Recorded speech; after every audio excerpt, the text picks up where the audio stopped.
I really enjoyed hearing your live version of Mother's Crying from the Juno Award-winning CD To Behold, and realized that the band has a way of evolving. I mean, you're very much a live band. MonkeyJunk plays great live, and there are certain things that happen within the band that expand the songs and sections of the songs. And Matt, maybe you could tell us about that to start off with. The fact that you don't really follow the same kind of routine when you're necessarily playing live, do you? That's true, Holger. We have kind of a skeleton of the arrangement of a song, but as you mentioned, it constantly evolves. You know, you get certain reactions from crowds at certain points, and you kind of play on that. And you know, our band was kind of formed on a notion of collective kind of jamming and being creative within the music and letting it kind of evolve on its own, and it seems to always do that. There's a lot of different sections, Steve, with any MonkeyJunk song that makes it really interesting. It doesn't go from A to B. There's a lot of little detours along the way. Yeah, you know, when we come up with these things, we just they happen pretty naturally. We don't necessarily rehearse them. They're kind of things that we work out at sound checks and even just on the fly on stage, and they're always subject to change. You know, I often forget to do things sometimes, and you know, the guys are right there. We don't even need to talk about it. They know what to do. Or I'll, you know, if I'm leading the tune, I'm singing, you know, or in a solo, I'll stretch out a part and we just kind of jam. But I think it's important for us to leave that space to improvise so that, you know, it's not the same thing night after night. And Tony, I guess part of that comes from that tradition of jamming that we have across Canada and the States. You know, every blues club has a Saturday afternoon jam, and you know, whether it's the Susie Vinicks or the, you know, Colin James coming out of Saskatoon or Regina, or all the people out of Ottawa, it's a starting point. Yes, it happened for all of us. We've all sort of honed our skills and understanding how music works, especially this type of music that we're playing, through a lot of jam sessions. I know that I learned a lot from just when I was younger, and I would go to these sessions and see these people I admire that were playing locally, and you know, you go up there and you make your mistakes, which you got to do, and then you come back, and then you realize that there's so much interpretation going on, and that's when you start to get your own identity. And a lot of jam sessions are perfect for that, you know, especially for anybody that's starting out, you know, and you want to get yourself out there. And I think we still have that element in our live shows. And as Steve was saying, it's we don't really talk about it. We just sort of it just happens. We kind of understand. Yeah, that's a great part about this band, is that we just kind of understand what something's going to happen. You know, there might be a look, you know, across the stage. I got this. They're waiting. You know, everybody's waiting. It's great. Steve, I know you were really young when you started falling into that scene in Ottawa. Tell us about those first experiences. How old were you? The first time I got on stage, I was 12. I'd been taking harmonica lessons for a year from a guy named Larry the Bird Mutham, and he had a blues band that he played with around Ottawa, and he played at a bar in my neighborhood called Irene's, and he got me up. And I was really nervous, and I didn't move very much. You know, I didn't really sway to the groove or anything. I just stood right there, and I looked at him most of the time and waited for him to say, okay, play, you know. And I didn't really understand improvising yet. You know, I had learned like a head of a 12-bar blues, and then so I played the head, and then he sang, and then when it was my turn to solo, I just played the head again, and then probably one more time on the way out. But it was great. It was so exciting, you know, like I looked forward to every chance I could to get on stage, you know. And then it wasn't long after that I met Tony and Matt and you know, a host of other Ottawa musicians, and I became more and more comfortable with just jamming and playing different stuff and learning how to improvise and stuff. But it was so crucial to my development as a musician. You were traveling across Canada as a teenager playing blues clubs. where alcohol is served. And just curious, you were underage. How could you do that? Well, you know, some places, like when I came to Alberta for the first time, I actually had a letter from Ralph Klein, the premier at the time, authorizing me to be able to perform in the establishment. But mostly closer to home, my father would kind of chaperone me, and he kind of stopped coming around as much to shows when I could drive myself there. You know, when I was like 17, I had my full license, and you know, I could grow a beard. So, but no, my parents and my family have been very, very supportive. You know, if my father couldn't take me, my mom would come and sit by herself in a bar. It didn't happen often, but she would do it, you know, and sit and just wait for the gig to be done and then bring me home. So I've been really lucky to have a lot of support from my family to kind of nurture that, but not at the same time. They weren't pushy. They weren't like stage parents who you know, wearing shirts saying, you know, my kid's the greatest, you know, like, and they didn't bother other musicians, you know. Sometimes you see some great young talent, but their parents are their biggest fans and they really get pushy. My parents were really behind the scenes, supportive, but they, you know, they barely spoke to other musicians. They didn't, you know, unless they were spoken to, they weren't pushy, and it was really helpful. Matt, could you tell me about your early memories of growing up and being part of the Ottawa blues scene? Sure, yeah. I kind of came by playing drums in a band later than Steve and Tony had. I was 18 when I played my first gig, and really kind of fell into it backwards, playing in a band with my brother. The short version of the story is that the drummer didn't show up for a rehearsal. I thought that maybe I could be helpful. I hadn't really played drums very much at that point and was more just a fan of music, and sat in, and at the end of the rehearsal they fired the drummer and I was the new drummer, and we had a show in 2 weeks, and so I was really, it was kind of baptism by fire, and from there played in a band with my brother, playing, you know, blues and rock covers in the early 90s, and then got, you know, we immersed ourselves in the scenes. We hung out at blues clubs in Ottawa almost every night of the week, and got to know guys like Tony, and later met Steve, and when that band kind of fizzled out a bit, I basically threw myself at any band that would listen, and played with kind of every band in Ottawa that was playing blues and some other styles of music, but really just being present on the scene and soaking in as much experience as I could really kick-started it all. Tony, you probably had the most experience of any of the members of MonkeyJunk, because you had a very successful solo career, and I don't know how many solo records you did. Do you remember? I think I have about 7, maybe 8. And you were touring Europe. You were on the cover of the British Blues magazine, I remember. I got the cover in that. It was actually, that's great, because I remember putting out my second solo record, and that's the one that really took off in Europe. Actually, did very, very well, and I was able to tour there like under my own name for like 5 or 6 tours, and that, I mean, I milked that for about 2 years over there, you know, and it's great. Yeah, so I've been doing it for a while. Since I can remember, 17 years old, I really got into the whole blues thing, and I was just mesmerized from what I was listening to. I listened to every blues show that I could, you know, I could listen to, and every publication that had anything to do with blues, I would be reading about it, and I had to know it all, you know. And so, and that's all I've been doing really, and playing on my own, and this is you know, playing with MonkeyJunk though is it's great, because you know, when you're young and you're starting to play, you know, you just want everybody to know you and everybody to like you, and you want to take over the world. And as you get older, it becomes a little a little bit of a kind of a struggle, and so I'm glad for people like Steve who wants to take over the world.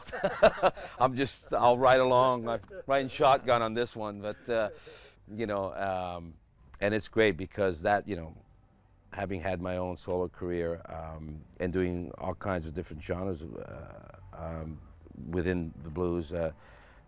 Hooking up with somebody like Steve, who has a really fresh and contemporary outlook of what some things ought to be or should be, in our opinion, musically, it's like having another career. It's like having, you know, just another career, and it's been wonderful. You know, this ride's been great.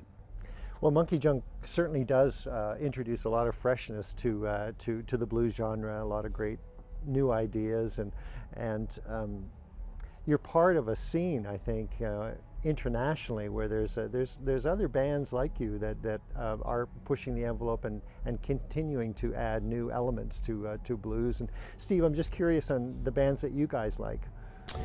Well, I think our new favorite band is the Bar Brothers. We did a workshop here with them at the Folk Fest yesterday, and it was excellent. We thought, like you're saying, they had a couple tunes that were bluesy, but they have so many influences and they're so creative that it was really inspiring.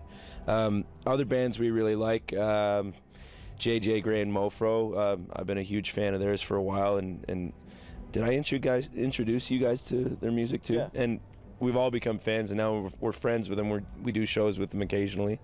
Some other bands. There's, you know, some great music around Ottawa where we're from, and the Claytones, which is they're kind of like a Nashville country band with some really talented people. Tracy Brown from the Family Brown, her daughter Kelly Prescott is the lead singer. And she sings on your record too. Yeah, that's right. Tracy and Kelly sing on our record, and also there's a great band called the Brothers Chaffee. There's two brothers, Matt and Curtis Chaffee, and they just write great songs, and Matt is the singer. He has so much energy. We often have them sit in with us around Ottawa, and it's always a treat because they bring the energy level, which I think is already pretty high. They just put it through the roof. And Curtis is a really great, you know, guitar player as well. So that's, I mean, we listen to their stuff in the van a lot. If I may add, sorry to interject, but if I may add, we've been listening to, we fell in love with a record by a guy named Johnny Sansone from New Orleans that was produced by Anders Osborne. And Anders is always, I'm not sure if you're familiar with Anders, but he's always been pushing the envelope there about trying to get different sounds in blues and to make it much more contemporary. We really like that record. And recently we just listened to a Paul Reddick album that's got that sound as well. It's, you know, and Johnny Sansone and Paul Reddick have this great sound going on that's, I think, is making it fresh. There's a wonderful New Orleans groove that you guys do live as well. That's another one of those jam kind of extensions, and it starts off with some great New Orleans percussion. I mean, that's a whole idiom unto itself, and as a drummer, a challenging one, I would think. Absolutely. I guess probably. I'm just trying to think of how I kind of was initially inspired by that, but that whole sound, that whole New Orleans sound, and it probably goes back to a guy like Earl Palmer, one of my favorite drummers, but as well, you know, others that kind of innovated that sound, drummer like Herman Ernest, who played with Dr. John, and more recently there's a great drummer from New Orleans who played on Johnny Sansone's record named Stanton Moore, who I really admire, and these the music, the sound of the music, as well as these drummers who are very, very influential. Zigaboo Modeliste from the Meters as well, and I'm just a huge fan of that stuff, and you know, with our latest record, we've allowed those influences to creep in, and I'm, you know, I could play that all day. Really, I love it. We're talking about the second line. It's called second line drumming when you do the intro to Right Now. Yeah, if people are aware where second line, what it means, that we all know where the snares were usually the second in line, was it? In a parade? Was that it? Yeah. Good. Yeah. Just a little, I'm throwing it out there for people who don't know. Second line drumming, folks. Funeral procession coming back from the funeral, and the first line is the mourners, and the second line is the drummers and the musicians, and they're the ones that create that party, instant party on the way back, right? Yeah. Congratulations on winning a Juno for To Behold this year, and maybe that's partially why you're getting some more work out west here. It's whatever the reason, it's great to see the success. And have you found that there's a lot more awareness of MonkeyJunk as a result of that? I think so. You know, it's tough to measure, really, but it seems as though some of the places we're going to be playing later this fall are bigger than places we've played before in particular towns. You know, we're kind of moving up the ladder slowly, but you know, it's always interesting for me. I mean, I know the goal is for people to know who you are, but it still kind of shocks me. You know, we showed up here the beginning of the festival, and there's a few people going, "Yeah, hey, MonkeyJunk," and I was like, "Oh, you know who we are? That's cool." You know, like, it's funny. I don't know. I don't know if that'll ever go away for me. I'm always pleasantly surprised when people know who we are or know who I am, or you know, it's really great that people are paying attention to what we're doing. Absolutely, yeah, and so well deserved. And how's the next project coming along, Tony? We are in the process of writing material right now, in the same fashion that we kind of always do, which is like, hey, I got this idea, and then we get together and it develops. Very much going back to that conversation about jamming a lot on stage, and we tend to work our songs out this way, and I think that we're doing that now. When we've been touring quite a bit this summer, so we're going to get a little bit of time off in the next little while, and that's when we're going to be developing all the new songs. Well, not all of them, but hopefully as many as we can, you know, in our time off. But right, yeah, all in one day. We can write 10 songs in one day. No thoughts of adding a bass player in the near future, Matt? Oh. No, never, never. I think you know, probably. Well, it's been said, you know, one of the kind of greatest kind of achievements of our band is that we've been able to create this unique approach, and unique instrumentation has kind of allowed us to take a different approach to making music and playing music. And you know, based on our successes, I think we're just fine. Plus, we made kind of a deal with the devil that MonkeyJunk is the three of us and nobody else. So. Yeah, we wouldn't want to like curse anybody else. If we're going down, it's just the three of us. It's just the three of us. But yeah. Seriously though, I'm constantly, because my role is the bass player, as it were, I'm constantly trying to think of new ways to fill out the bottom end. And so I kind of, if that challenge weren't there anymore, I'd have a bit of an identity crisis, I think. So no, it's the three of us. That's what MonkeyJunk is. What's interesting about the way Steve plays, he plays a baritone guitar a lot, which is sort of halfway between a bass and a guitar. And it's interesting because sometimes, you know, he'll play it like a bass player in some ways, but then you play it like a guitar, like a straight guitar. So I think that's where some of that unique sound lies, is right in there, in what a lot of stuff that Steve's doing, and just sort of bringing it. You know, guitar, no, maybe it's bass, you know, and it's wonderful. We have sort of, I've got like a bass player and a rhythm player backing me up a lot of times, so it's great. Well, who are some of your favorite blues bands who don't have a bass player? Well, Hound Dog Taylor and the House Rockers, it would be a great example of two guitars and drums and a really kind of raw approach. You know, you get that visceral, emotional kind of angst almost, and that's something I really kind of relate to and appreciate, and kind of, I think we kind of emulate that a bit, but there are others too. Yeah, I mean, more currently, yeah, Moreland and Arbuckle, they don't use a bass player, and they sound great, you know. Traditionally, you know, obviously, as a harmonica player, I really grew up listening to Little Walter, and oftentimes it was the Myers brothers playing two guitars, right? Dave and Lewis. Thank you. I was going to say Jack, but he's the bass player. Anyway, so Dave and Lewis Myers, Dave would tune down his guitar, but it wasn't a bass. It was just, he was just playing bass lines. So that sound to me always had a bit more punch, because this is at a time when, you know, there was upright bass, and, you know, they would kind of mic it, but the low tuned guitar would cut through that. You know, it just has its own sound and its own energy. And even there's a couple recordings of some of the early Fabulous Thunderbird stuff, when Kim would play harp instrumentals, it was just guitar and drums behind it. So it's got a sound that I don't know. What's interesting, I love that you brought up the Little Walter, the early Little Walter stuff with the Myers brothers, where one of them was trying to just play bass lines because there was no bass player, or you couldn't hear the stand-up bass if there was. And so now those have become traditional guitar lines, which is really what's interesting, right? Those like guitar players are playing now. We just think of them as guitar lines, but they were really trying to be bass lines throughout the whole thing.